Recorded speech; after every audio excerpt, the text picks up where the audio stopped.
Hi guys, welcome back to our channel. Good morning, good afternoon, good evening. I greet you all according to your time and location in which you'll be meeting this particular video. Yes, my wonderful viewers, I am back again with another update. So guys, I have a video here I would like we all to watch.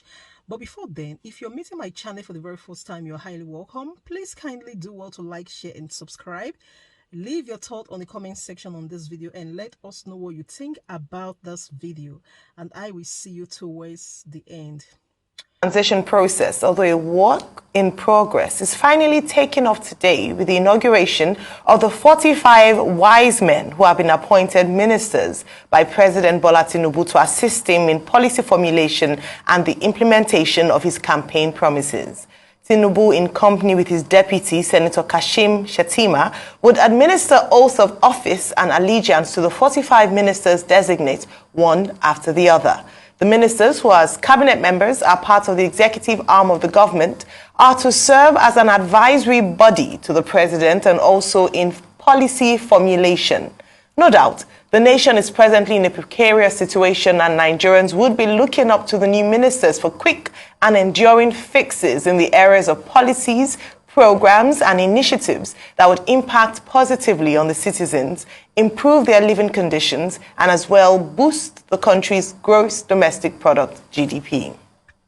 Also, following a protest from the Niger Delta, President Bola Tinubu has designated Abubakar Momo from Edo State as Minister of Niger Delta. He was initially designated to head the Federal Ministry of Youth. A statement issued on Sunday by the Special Advisor to the President, Ajuri Ngelale, said the Federal Ministry of Youth would be reassigned to a minister designate soon. The ministers designate allocated to the Federal Ministries of Transportation, Interior, Marine and Blue Economy were also reshuffled. Adegboyega Oyetola is redeployed as the Minister of Marine and Blue Economy, while Bunmi Tunji-Ojo is redeployed as the Minister of Interior. Honorable Saidu Alkali is redeployed as the Honorable Minister of Transportation. Furthermore, both ministers of state in the oil and gas sector are now domiciled in the Federal Ministry of Petroleum Resources with the following designations. Senator Heineken Lokobiri is the Honorable Minister of State, Oil, Petroleum Resources. Honorable Ekwerikwe Ekpo is the Honorable Minister of State, Gas, Petroleum Resources. The President also approved the renaming of the Federal Ministry of Environment and Ecological Management as the Federal Ministry of Environment. Mr. K, a number of things happening over the weekend, changes here, reshuffling there, new a few appointments here and there. Your take on this story?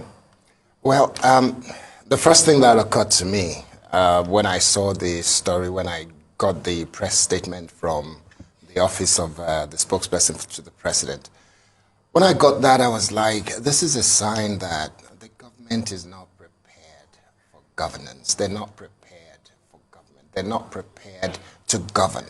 Because if they are, if the president has spent the whole of his life preparing for this office, there is no way we will have so many mishaps over this issue. I'm not sure. Rufai and Ayo, you might be able to help me. Maybe you have better memories than me. I've never heard anywhere in the world a situation where a cabinet is constituted, cleared, and a portfolio assigned, and all of a sudden, before they were inaugurated, you're already doing reshuffling. I've never heard anywhere in the world that you reshuffle cabinets even before they are inaugurated. It's never been heard of. So this is a first for me. I'm hoping that that some wise people say is that the best thing you can do for yourself, if you find out that you've made a mistake, correct it. Don't hide it. So I guess the president has made quite a few mistakes on this issue, and he is trying to correct it, and we hope that's a good thing, and we hope that he will get it right. The only reason I will keep praying that the president will get it right and this government will get it right is because I want Nigeria to be better. I want the nation to be better. I want it for the sake of my children and our children yet unborn. So our prayers will go, or my prayers, at least let me speak for myself, my prayers will go to the president that God help him so that he can get it right for the sake of all of us and for the sake of the future generation that is yet to be born. But this cabinet reshuffling, even before they are inaugurated, is unheard of. It is weird, it is wacky, it is not something I can really understand. But I hope that this is now settled and we'll see a difference. All right.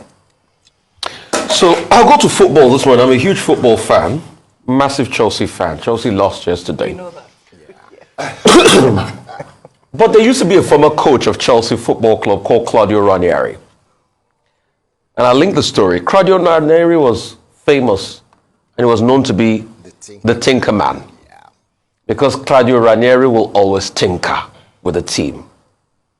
So, if in this regard, President Tinubu wants to be the tinker man here, to tinker with his cabinet, I've got no qualms with it, as long as he succeeds. Because despite the fact that Claudio Ranieri tinkered a lot with his team and was called the tinker man, he led Leicester to Premiership victory. He's also voted number 48 in the list of 50's greatest managers. As long as when you do the tinkering, you do it right. I felt, with the importance of the Niger Delta question, which has constantly been in the Constitution since the 1960s. In fact, in the 1960 or 63 Constitution, if my memory serves me right, there was a provision to be able to set up a development commission of some sort in the Niger Delta because of the importance. For a region that has been putting most of the foreign exchange in this country since 1956, 57, thereabout when Oloibiri took place, was started. Or for a region that even dials back when oil prospecting started in the early 1912, 1913. That region deserves a ministry. So when I did not see a ministry of Niger Delta, I knew something was amiss. But hey, the tinker man has brought it back. No qualms. Just like the Minister of Youth, which some people, and you see, some people that come and defend all sorts. Very funny stuff. Some people were defending so hard the position and saying, no, youths need an elderly person to look up to, you know, to mentor them and all of that.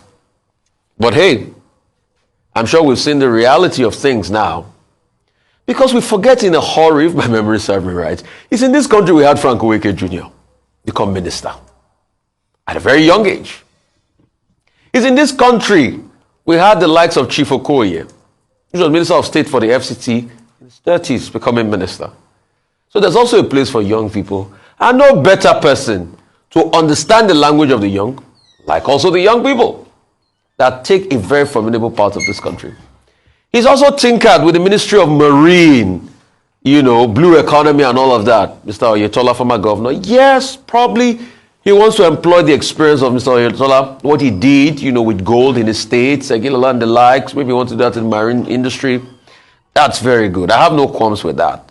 So he could tinker as much. But also something I learned from the life of Claudio Ranieri is that it is also best to make your decision from the get-go. Because there were times too Claudio Ranieri was heavily burnt. His tinkering could have worked to win Leicester the league. But what happened the following season? It's a tale for everybody to understand. So, in all of this too, yes, you can be impetuous and go on and tinker from time to time. But there's also a role for being circumspect before you make the decisions in the first place. Because your decision-making process, once people start to fault it, then it becomes problematic. So I am not, you know, I think it's a welcome development. He can tinker with anything. The outcome will be success. As long as he achieves success, tinker on. All right, so the tinkering man versus the unstable or unstable style, perhaps, as some people might describe. Yes, I do agree that the president has, within his prerogative, is to change or shuffle or reshuffle. But it is quite curious that without them even going ahead to begin begin their jobs, already they are moving around. There are a few questions that this raises. And this is again going to emphasize the conversation around a portfolio assigned before they appear before the House. So does this mean that any of the ministers could take on any role that they're given? Because the assumption is that there's some people whose expertise, whose background are better suited to particular ministries, especially some technical ministries.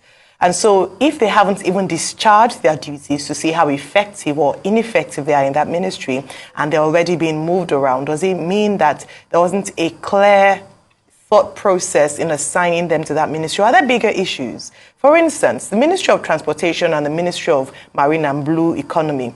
The new Ministry of Marine and Blue Economy is a subset of or has come out from the Ministry of Transportation. That would usually have come under Ministry of Transportation, which Mr. Oyetola now was occupying. Was there something about the fact that it had lost the meat, the main part of its the ministry, and now for transportation, it's the hard work of road infrastructure, rail that is there that has now moved him to the Ministry of Marine and Blue Economy? So these are certain questions. Why the change now? What expertise would he have? Didn't he have to handle transportation to move him to Marine and Blue Economy? Or why wasn't that identified before the announcement was made? Bear in mind, an announcement came many days after inauguration day on the 29th of May. Today is actually 84 days after the inauguration, hence it hasn't been a quick or hitting the ground running when it comes to appointment with the president. So curious cases in that regard. And then should this be, or is this a sign of how government will be going forward? Because bear in mind as well that this administration in only 84 days has made policies, backtracked on some, said we're going to do this, backtracked on some, have seen a few bottlenecks around certain announcements that have been made. Look at the fuel subsidy removal. Till today, no concrete action with regards to distributions. Yes, there have been announcements that have been made, but in terms of it translating to actions that affect or impact lives, we haven't seen that. Anyways, moving away from that, congratulations to the ministers designate. They will hit the ground running, and we're hoping that they will land with their 2 feet. Again, they are aware of the issues plaguing the nation. And so we don't want to hear excuses with regards to, we inherited this amount of problems. Nigerians are eager, in fact, almost impatient for a change. So what we're going to be looking forward to is that the moment inauguration is done today, they sworn their oath of allegiance and all, and they have been handed their portfolio. They meet with their permanent secretaries, as we learn after they've been sworn in. They meet with their permanent secretaries. We expect that by tomorrow, we'll begin to hold you to account. We want to hear your plans. We want to hear what you're going to do differently. We want to see how you're going to work towards achieving this renewed hope agenda of President Bola Tinubu. Now, a few critical success factors that must be born. Number one is that if these ministers will do well, they must have the listening ear of the president. So, in the advisory capacity, they must be given an enabling environment to flourish and to act. Because if they come with bright ideas, we have people like Dr. Bosun Tijani, who has excelled in the tech space in Nigeria, and we're looking at him holding a very critical ministry as well, best fit, perhaps one of the most in terms of when we consider round pegs and round holes. Let him have the enabling environment to flourish, to work, giving the tools to come up with policies that would define that ministry. Same with all the other ministries. We hope the president will listen to advice from his appointees. And then the next, of course, is the style of leadership of the ministers themselves. In the past, we've often seen leadership from a grandiose point of view, where ministers come up with sometimes very demeaning statements when they are being questioned or asked. I mean, remember the case of the Minister of Employment who said that if the doctors move away, then there are many other doctors who can fill their spaces. That's not the way for a leader to speak. So one of the things I would also mention is, number one, they're going to be managing multiple stakeholders, the civil servants in their ministry and also the people. So communication is a tool that they must have. So if some might need to go through or undergo communication training, please, by all means, do so. Beyond discharging your duties, you must also be an effective manager, managing people, managing resources, and managing expectations of the people that you're serving. Again, congratulations, all the best, but the work and the work ahead of you is a big task indeed, and Nigerians will be waiting to hold you to account.